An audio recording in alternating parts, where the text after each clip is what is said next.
Assalamualaikum warahmatullahi wabarakatuh. Pernah tidak kamu merasa kagum terhadap para pakar, ilmuwan, pemimpin, atau dosiswa?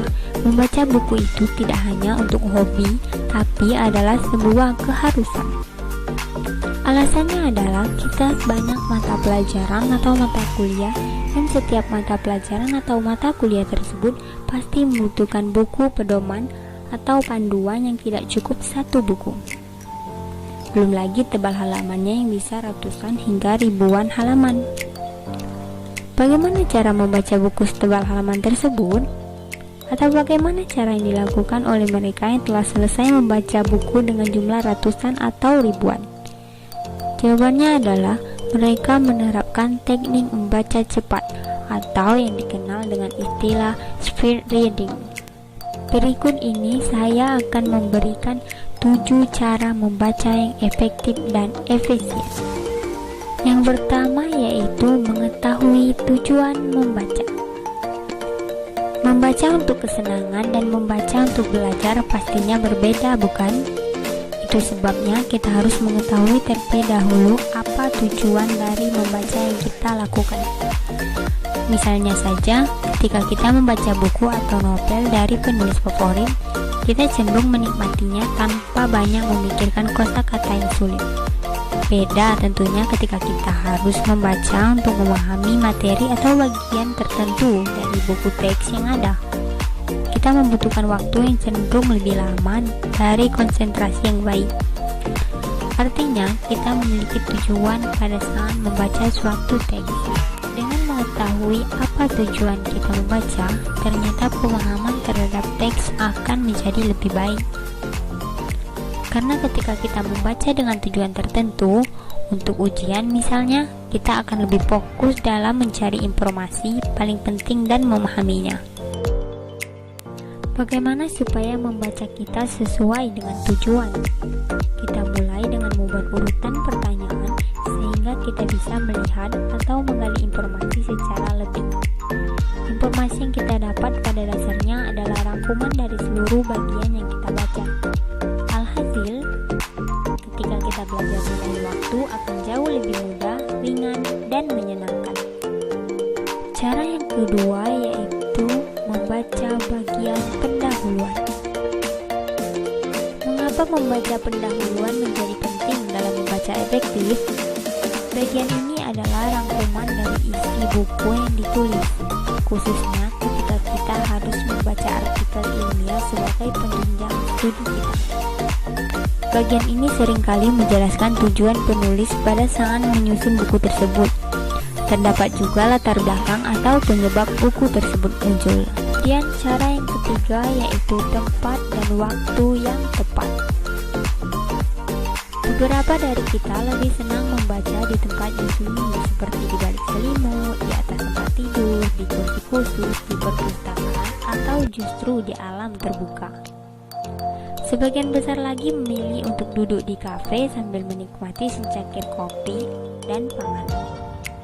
Apapun pilihannya, kita memilih tempat kegemaran masing-masing. Begitu juga dengan memilih waktu untuk membaca.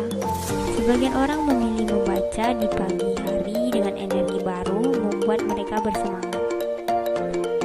Sebagian lainnya bisa membaca kapanpun yang mereka inginkan. Dan ada juga yang menyukai aktivitas membaca justru di rumah. Karena kondisi, waktu, dan lokasi sangat mendukung untuk kita membaca optimal, pilihlah tempat dan waktu yang baik. Jangan sampai tujuan kita membaca teralihkan oleh banyaknya gangguan yang muncul dari waktu dan tempat pilihan kita. Usahakan cari tempat yang kondusif, tenang, jauh dari keributan atau suara bising. Cara yang keempat yaitu membaca cepat atau scanning and skimming. Yang pertama itu scanning. Merupakan salah satu cara untuk memperoleh informasi spesifik dari teks dengan menyapu teks pada saat kita membaca. Biasanya kita melakukan scanning dengan bantuan pulpen atau pensil pada saat mencari informasi tersebut.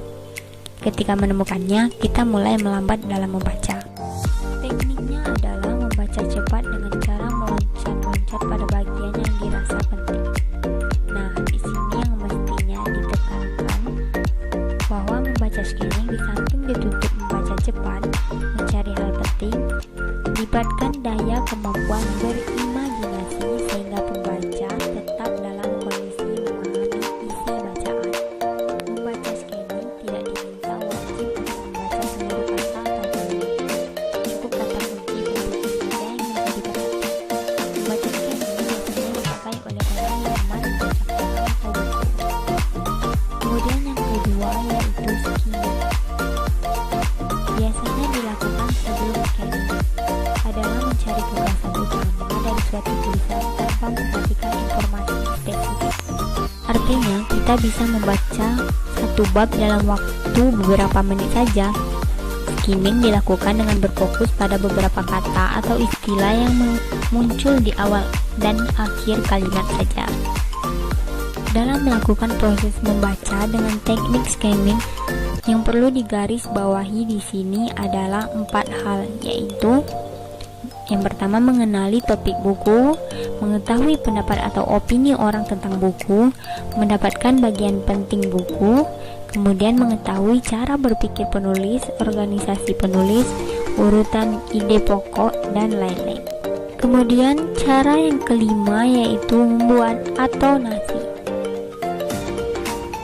Membuat coretan selama belajar menunjukkan kita mulai bosan dengan materi yang sedang kita pelajari. Padahal coretan bisa menjadi sangat membantu ketika kita belajar. Coretan penting di bagian kiri, kanan, atas, dan bawah atau dimanapun itu di bagian buku yang kita baca disebut sebagai atonasi. Atonasi ini sangat efektif dan efisien untuk kita memahami teks atau materi pelajaran yang kita berusaha pahami. Atonasi ini adalah salah satu cara untuk memberikan respon terhadap teks yang sedang dibaca. Selain menandai bagian-bagian penting hasil skimming dan scanning, atonasi bisa menjadi ringkasan dari hasil bacaan kita. Menggarisbawahi tulisan, memberikan tanda tertentu merupakan cara yang dilakukan dalam atonasi. Cara yang keenam yaitu membaca dalam satu kalimat. Bacalah buku atau bacaan lain secara berkalimat. Letakkan fokus pandangan selalu pada kata ketiga dan keempat.